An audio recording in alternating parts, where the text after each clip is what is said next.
Hi, are you obsessed with traveling? Do you describe yourself as a globetrotter or a photophile? Then this is the perfect video for you. Travel is music to the soul. It's a creation of new and incredible memories. It is a chance to live purely in the moment.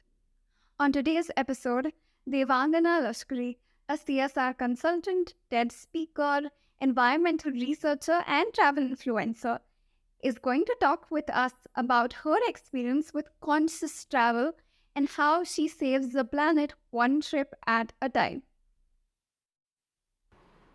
Hello, Devangana. It's great to have you as a guest on IEEE Pune's podcast, Beyond Conversation. Thank you, Aditi. Thank you so much for inviting me. It's always a pleasure to talk about conscious travel and environment. It's such a fresh topic nowadays. Thank you so much for having me here. Okay, so moving on to the questions. Sure. You are a CSR consultant and a sustainability researcher. It is a truly unique and novel field. These days, a lot of students are aware about sustainability, about environmental research, but they are not aware about the career choices that are present in these fields. Can you tell us about your work? For sure. Thank you for the question, Aditi. I think this is the most common question that I get from, especially from students. Uh, Going backwards, I was always interested. Kids are always interested into knowing wildlife. Even if you're on a walk with a kid, and you show the kid all the trees, your local trees and birds, we are always very intrigued about the nature world. So my parents were always, used to read a lot. They are quite an avid, they are avid readers. I wasn't into reading so much, but we had daily discussions about world affairs, climate change. Climate change isn't, a new topic. It was always there since the beginning of 90s. So we used to have these Reader's Digest subscriptions at home, and many of the books were quite interesting. In fact, about universe, space, environment, wildlife. So at a very early age, I inculcated. It was very natural. I inculcated these questions, and I was really fascinated about nature and environment. So I would say there's a Japanese term called ikigai. When you find out your passion and find out what you can serve to other people. So I find out really early in my life, right after the school, I think, where I studied animal behavior, I studied zoology, ecology, and I did my master's in environmental science and technology. So I think back in 2015, there were few courses around environment, but right now, plenty of courses are available, pan India, even across the globe, regarding sustainability, environment. We have ESG now, we have corporate social responsibility. So the sky is the limit. So I think more and more people are getting aware about these subjects, and it's a myth that you can't have a beautiful career working for environment. People think it's a charity, but rest assured, I'm a living example. I do work in the field full time. Like I do help organizations and companies and NGOs, and I do engage with a lot of stakeholders, including government. So I think it is the need of an hour, and you can definitely have a definite career in environmental science and technology, be it Masters of Science or Bachelors of Science, or we have environmental engineering. We now have MBA courses as well. And if you don't know where to start, you can always choose diploma courses. And even we live in a world where we can study from anywhere. So we have distant courses as well, which I suggest to very students who are very into changing their courses or careers. So this is a good time, to start exploring about these courses as well. Along with your, I think, the primary profession, this is absolutely doable. It's true, it's true. Yeah. So, Devangana, coming to your traveling, you travel a lot. I think you've traveled pan India as a solo traveler, and you make a lot of vlogs about traveling. Right. So, Gen Z is obsessed with traveling. Everyone has these Instagram, abouts which are like Hodophile or Globetrotter, but we really have very limited experience or time to actually go and travel. So, can you tell us about your process and experiences of travel? I think traveling is really personal. I believe travel is a choice. I don't go out, explore, out of my boredom or I need a vacation. But I've kind of fortunately built up my life where I can work for the environment, I can advise, companies and organizations, and as well as inculcate my own hobbies such as conscious. So this was one thing which I really wanted to put it out in any form, whether it's Instagram or whether it's LinkedIn. I try to engage with travelers and people. We have a beautiful community. So I think even while traveling, we tend to meet a lot of people. I tend to meet a lot of people. I have traveled to many states in India, and India is such a beautiful country. I always wanted to work in India first, to know the system, because we youngsters are always so, we are very into, but we miss out a point that we have to, step in. We have to take up the responsibility now, to work with the government without cribbing. So it's our responsibility, it's our civic rights as well to do things that we always preach about. So being in India, I got a lot of exposure around many rural areas where I always wanted to help out people, always wanted to work. And environment was something just came into the picture of, helping humanity, I think, in general, along with, building up a sustainable world. And I always say, you can't be an extremist. You can always start small. So traveling is, in a way, now have become my passion. But I think my form of traveling is really solo and conscious. Conscious meaning you're just being mindful about your travel, actions. Even if I'm a traveler, I'm absolutely emitting more carbon while traveling. But I'm choosing sustainable options. I'm choosing public transport. I'm choosing not to buy, everyday bottle water. So these are very small actions which cut down on a huge part of your carbon footprint, which people don't realize. Like nowadays, people do have minor myths about sustainability that you have to be really go out of the way. You have to live in the jungle to call yourself as an environmentalist, but it's not true. It's definitely not true. I would suggest check your surrounding first. What's your environment currently? Where are you? What's the usage? What can you do? How can you switch? And these small habits will take you on the longer road for sure. And I love traveling offbeat, to traveling to offbeat places. And the most touching part of my travel is always human beings. I love teaching kids. I think if I'm earning somewhere, then it's my responsibility to serve, my knowledge and my skills. So I always try to interact with kids, rural kids. I try to gain knowledge from them. In fact, they are quite, close to nature, and I become a student, asking questions. And asking them, how are you dealing with climate change, because we shouldn't forget that wildlife and rural areas, these both communities get affected a lot because of our actions, people living in urban world. So it's truly the travel industry contributed about $178 billion to the Indian GDP in 2021. It really is a huge industry.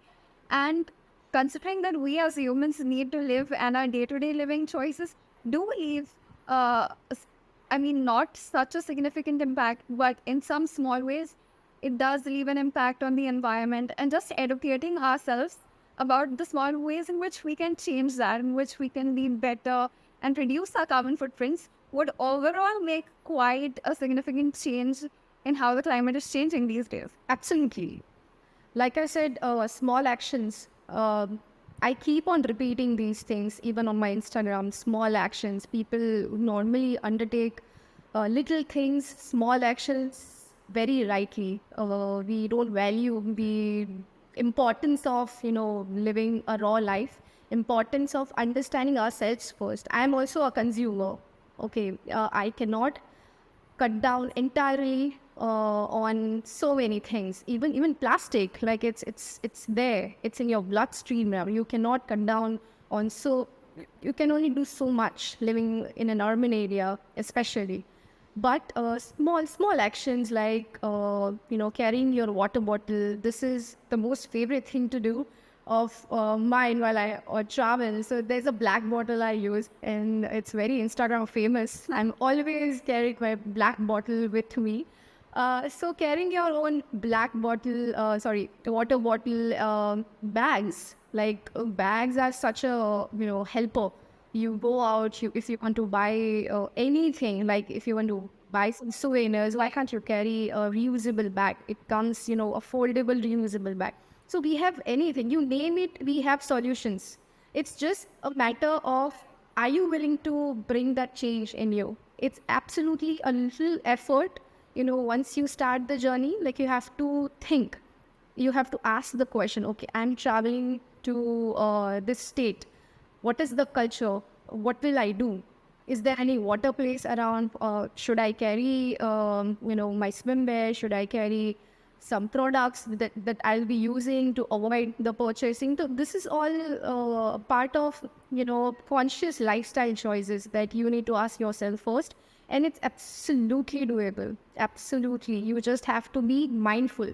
If once that habit comes in, once I'm going somewhere and I have forgotten my bottle or something like that happens, I'm always cribbing, oh my god, why didn't I bring my bottle? Because I don't want to buy the plastic bottle. So if you see, we have daily usages of single use plastics, which can create mountains in the landfills.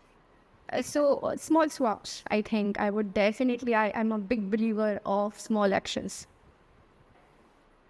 Right. Two more things I think that are very noticeable about both your Instagram page and what you're mentioning here is, first of all, the local economy of the place that you're traveling to, talking to the local people. How do you see the environmental changes affecting these local Right. people? And one more point that you do mention on your Instagram often is about purchasing from a local Yes. market. So can you kind of expand on these 2 points? That's the favorite thing to do. Uh, why do you travel? To have a unique experience. We have similar kind of elements everywhere. Okay, we don't need to go, especially to Goa to eat something or to drink something. We have now continental food everywhere, but the authenticity of certain places, like unique experiences. Locals know the land best. Biodiversity knows the land best. So I think why I preach about these people, these are the protectors of the area. When you travel to any place and you keep asking for your own state food and you don't want to try anything else, you don't want to try the authentic food, then I don't see a point of traveling far to that place and buying local souvenirs is these are the things which can strengthen the local community. So as a traveler, it's my responsibility first not to harm their environment, not to litter, not to harm their biodiversity, be respectful of their culture. And third, if I want to stay, why not give the money directly to the local community so that they can protect the area? If you are staying in resorts, if you are, I'm not saying resorts are bad. I am also sometimes helpless, and if somebody wants to, if I'm traveling in a group and my friends are like, oh, we want to have a luxury experience, sure. But then, if given a choice, why not stay in a local accommodation or in Airbnb in that case? So that the money is directly going to the first stakeholder rather than, if I'm or asking for a McDonald's everywhere I travel, then what's the point of traveling to that particular place to have that particular food? Banaras is so famous for food. Why do we travel all the way to Banaras? So it's the charm of it's these little charms of destinations. And I'm a big believer of disclosing off-bit places. There's a big debate. You shouldn't disclose off-bit locations. No, you absolutely, with all the measures taken in care, you should disclose these places. And travelers, like, I also teach my fellow travelers how to disclose these off-bit places. They also need the flow of money. All of them, travel industry is huge in the world, like not in only in India, it's huge everywhere. And some of the countries like Sri Lanka is primarily totally dependent on tourism. Correct. So we should give them opportunities. We should give them the reason, to sustain their economy. It's true. Yeah. I think one of the points that came up in COP26 when the world came to a conference to discuss the environment was indigenous people, how they protect their land, how they protect their reserves, and how we should learn from them. So this truly is a very valid point that you're bringing out. So thank you for that. So one more question that is related to your travels. So this question is about, you gave us a kind of a sneak peek of your journey as a traveler in your TED Talk. So you spoke about how you went for a journey, and in the way you found like the strings to travel up to your journey as a CSR consultant. So how did these two things tie up?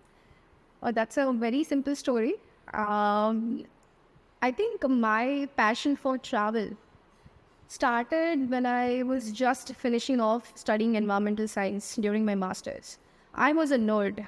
Probably I still am, but I was always into, spending time in colleges and curating events and always studying, not because I was very, very studious, but I genuinely love, all the subject. I loved knowing more about environment. There were so many different subjects: environmental law, engineering, water, wastewater, waste management, which I was just getting myself introduced to. It was a big world. And my passion was always CSR, when CSR was just coming into India, and that was such a big hit back in 2013-14. So one fine day, just before my final exam, this is the story I think you should not get inspired from. But just before my final exams, I thought, what am I doing? I'm already prepared. I've given so many presentations, posters are done. You just have to write a paper, Devangana, and you have already scored too much. It's okay, you're not going to fail. And I was pretty tired, pretty sick of not traveling, not going anywhere, and just I needed to take a pause. And I decided to take a solo trip. Now, I've traveled before, but then this was a sudden solo trip. Probably my first solo trip, like official solo trip, where I just decided to take an overnight bus from Pune to Gokarna. That's a small town in Karnataka. So I went there, and the next morning I woke up by the beach and I got scared. I, I was like, no, where am I? And after a few breaths, I started exploring. And I thought to myself, okay, we are here. We can't do anything except traveling. So I started, and I got to know so many beautiful people. The beaches was so pristine. Like, this was the vacation I needed probably for myself. I've never talked to myself before, alone, sitting by the beach. So I met lovely people there, and one of the families adopted me, in fact, for a day. I was still young, and the lady came to me and she was like, what are you doing? Are you alone? And this is Karnataka. People do know Hindi, but, just take care. Don't roam around, till late night. Typical mother. So it was very lovely, and she invited me to her house, and she was growing all the local vegetables, and there I got to know these people are so important to any place. Like, these local people, farmers, growing vegetables, and she she informed about so many, local articles, how locals are important for any destination, how do they sell these things, and still the money was not too much, even after so much of hard work. So my perspective thereafter got changed about traveling. That's why I made a point that I want to get out of my comfort zone. I want to talk to people. I want to get to know the real culture. This was the meaning for me to travel. So I got my meaning there.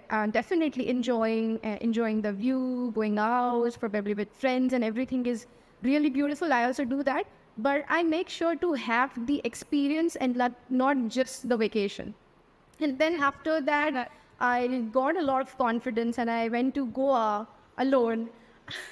So there, you listen to all the beautiful stories about Goa from your friends and everyone. So I went to some of the beaches and I saw litter, and my heart was shattered. I was already studying, right? I was already studying environmental science, so I knew the importance of waste and how waste collection is, implementing in our country, and what are the problems. So I think these two trips definitely shifted the way I saw travel. And I made a point to at least try myself. Instagram was never my intention, but I tried. That I'm not a creator, but I'm definitely putting out what I feel is right as a student, as an environmental student, and what I feel as a civic person in the country that you should do. So I think these are the uh, precursors of what I am today, and I still believe in these beliefs. It's truly beautiful to even imagine that scene, sitting alone on a beach and having someone adopt you in a completely unknown place.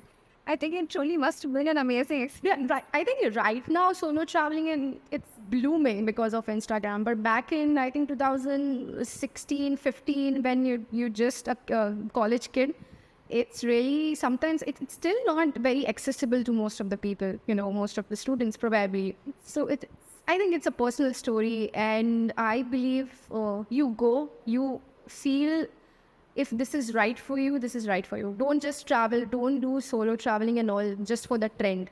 Do it for the experience. That's true. Coming on to the next question, can you tell us about the urban afforestation project and some other exciting projects that you really cherished?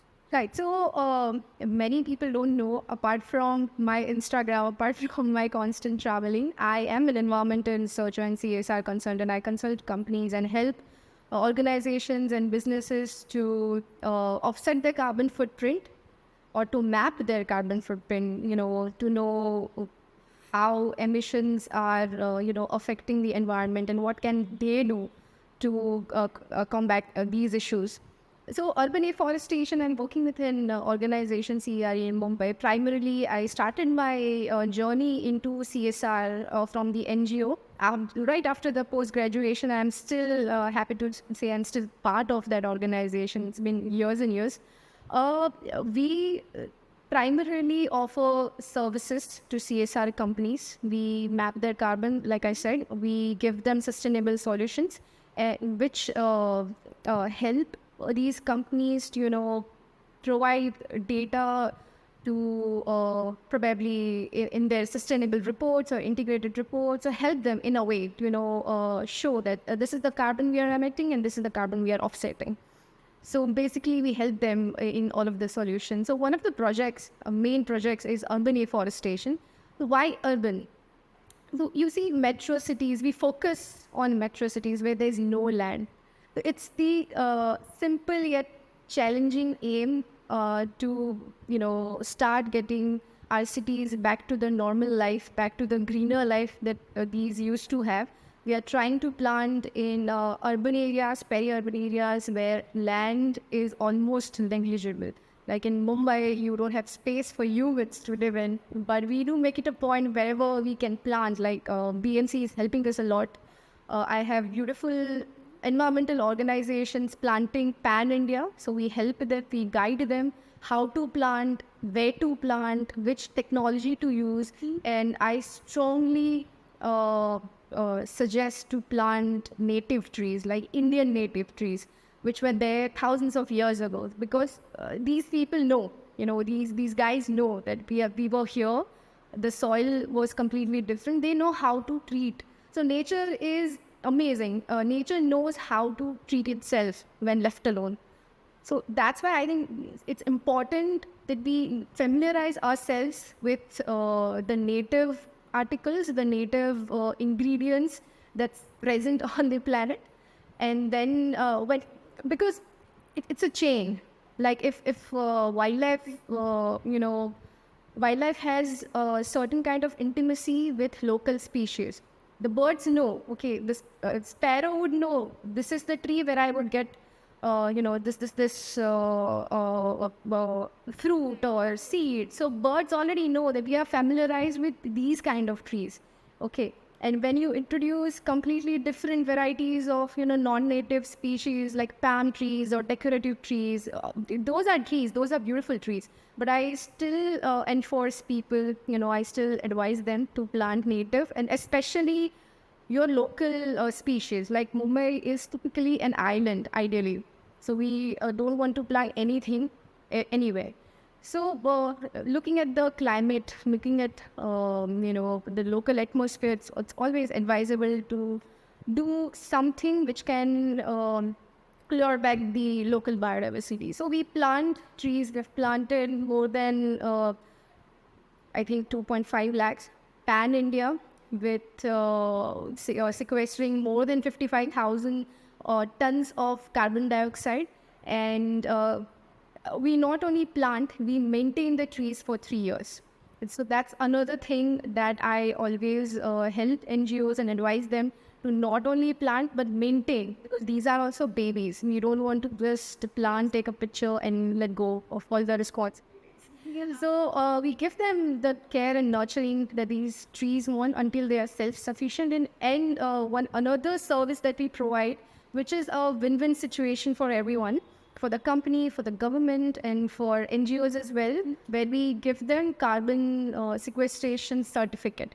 This is the sequestration certificate you would get, if you are planting these many trees at particular land. So it's a massive step closer to CSR, where companies do want to help, but they also want to get the benefit out of it. So it's a sustainable tool for them. Nice. So, and we plant, I specifically watch out for government lands, because I believe we should be, walking besides government, helping them as well, along with our own growth. So I think it's a win-win-win situation for everyone. I think that's quite a milestone. 2.5 lakh trees is truly a huge milestone, and I'm sure that you will inspire more people to follow in your footsteps. Coming on to the next question, we are talking about CSR, corporate social responsibility. So, in CSR efforts, it's very important that the stakeholders are involved in it. So, how do you ensure the involvement of internal and external stakeholders in the implementation and development of CSR strategy? Right. So nowadays CSR is dynamic. The rules are changing. Stakeholders participation is getting more and more intense, and people are now getting to know in every sector, not only NGOs, but now companies are also taking responsibilities by themselves. Like, for example, in urban afforestation, we try to involve volunteers. We try to involve companies' employees, and they can count activities like if they are planting trees with us, they can count this activity as their volunteering, maybe in their volunteering hours. So this will help them in two ways. They are not only doing the CSR activity, but they are also fulfilling their volunteering hours, which is a big part in their corporate system. So I think stakeholder development is also a key for NGOs these days. Like I mentioned, always innovate. So I try to innovate to stick to government land, where government is a big stakeholder. we should never underestimate the power of a government. So if you're involving these people, I'm not saying to include yourself in politics, but definitely there are government lands available. We plant even army lands when specifically talking about urban afforestation. If for any project, like if I have a definite goal, like for urban afforestation, why planting with Navy, Army, BNC, Southern Railways help, because they are already having huge lands and they are protected. Like if you are planting in army, they have their own, people looking after the plantations. It's protected, and this is the first stakeholder that I think people should start taking more seriously. Government, when it comes to companies, companies are now. I think NGOs also need to step up a little bit to first try connecting to the companies. This is the basic advice that I give to NGOs as well. You have to show your face. Sometimes what happens, companies don't know where to invest and how to invest because they're new in environment, and CSR is not only about environment. I work specifically in environmental sector, but it's also social, it's also public health, it's also COVID. Like during COVID, many of the CSR activities helped a lot of people. So I think NGOs need to step up a little bit regarding their presence on social media platforms as well. Nowadays, LinkedIn is superpower for NGOs and companies. So I think there we need to try to explain the procedure. I always have phone calls. I always try to meet people, even online, so that they know whom they are talking to and if they have any queries. Because environment, they haven't studied environment. They just know they have some targets. They have to go net zero by 2030. But how and what kind of project do they, include in their system? They sometimes they don't know. So it's always advisable to help them in this front. The next community is local community.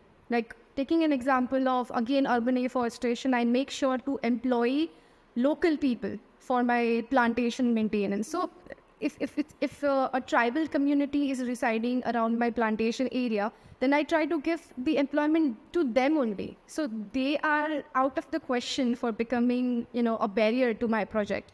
Sometimes people don't like that, I'm planting somewhere. They probably want to use the land for something else. There are illegal activities going on. There are human interventions, animal interventions. But then I see problem as a part of a solution. If a tribal community is not happy with my plantation, I give them the money. You only take care of my plantation. I'm giving you the money. And I have time to give you this kind of, remuneration. So I have 3 years. Why don't you take care of the plantation? And you can take the fruits and everything. Company people don't require fruits. So you can take the benefits of the fruit. We all grow together. So I try to innovate in such a way that every stakeholder gets a bit of something from the environment. And we have huge. Environment is really kind enough. So I think all these benefits, you have to think through who is getting benefited from what, and you have to direct these stakeholders. But you have to be the channel. Like somebody has to take up the responsibility. So we NGO try to do it. Right. So basically creating a win-win situation for all sorts of stakeholders. Correct. And authenticity is really important. Even in the name of CSR project, I think now the term has arisen, which is greenwashing. So you have to first get yourself self-aware. Even I'm a researcher, but I still connect with people. I still learn. I still read. I'm taking up courses to understand the system better because I'm not coming from their world, like CSR world. So I'm learning CSR. I had a different set of skills, but I think all of these self-education and self-awareness, a little bit of innovation is all you need to implement a project, according to my experience, at least for the very least. Okay, coming to the last question. I think you spoke about yourself as a researcher. So, how do environmental research and science go hand in hand? What are some of the latest technologies that you have been employing as part of your work? I think environment is itself a science. Environmental science, it's a big part of the science community. everything is related to environment. So many technologies.